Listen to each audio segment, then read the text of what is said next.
Hey guys, it's Joe here with Shaq News, and I was lucky enough to get my hands on the Halo 5 multiplayer beta this week.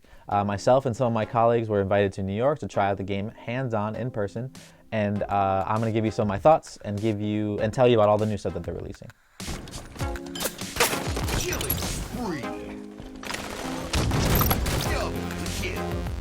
While we were there, they showed us 3 different and very distinct maps.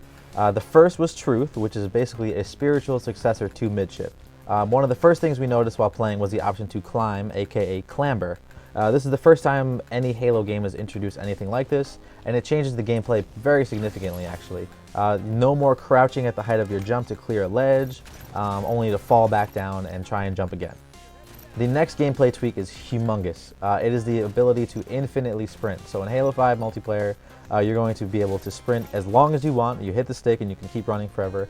But the trade-off for that, the balance for that, is you will not recharge shields when you are sprinting. So you have to walk or stop moving at all in order to regain your shields. Another thing that you'll notice during the Halo 5 multiplayer beta is that armor abilities are now completely gone. Well, actually they're not completely gone per se, but every Spartan has the same exact abilities. With that being said, let's move on to the next big gameplay change, which is the thruster pack. Every Spartan comes equipped with a thruster pack that allows them to burst in certain directions. You can slide left and right to avoid fire or come around a corner and surprise an enemy. You can burst forward after sprinting and shoulder an enemy, killing them instantly. Or one of the biggest changes, which allows you to jump from an elevated position and ground pound an enemy, essentially squashing them on the ground while using your thruster pack. The next map on the list was Empire, which is an industrial type map that had a ton of options for verticality and clambering. Good kill! During our hands-on, we got to see the new sword called the Prophet's Bane, the assault rifle, the DMR, the BR, the SMG, the pistol, and the sniper rifle. One of the biggest changes on the weapon side is the addition of Smart Scope across all weapons.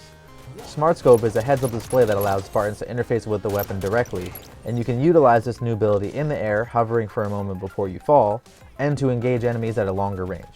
The drawback for Smart Scope is de-scoping, which means when you take damage you get kicked out of that Smart Scope ability.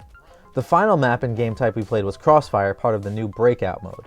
In this mode, 4 Spartans face off in a paintball-inspired arena with only 1 life per round. This adds a completely different style of gameplay which forces Spartans to work together in order to survive. And yes, before you ask, this mode will be fully customizable in the Forge, unfortunately not for the beta though. As soon as we jumped into the map, we found ourselves calling out enemies at landmarks and strategically attacking together. The Halo 5 multiplayer beta will be releasing on December 29th and run for 3 weeks, only accessible through the Master Chief Collection. And 343 Industries is looking for all your feedback in order to make the game better before its release in 2015. For more video game content and other video game shenanigans, head over to shacknews.com.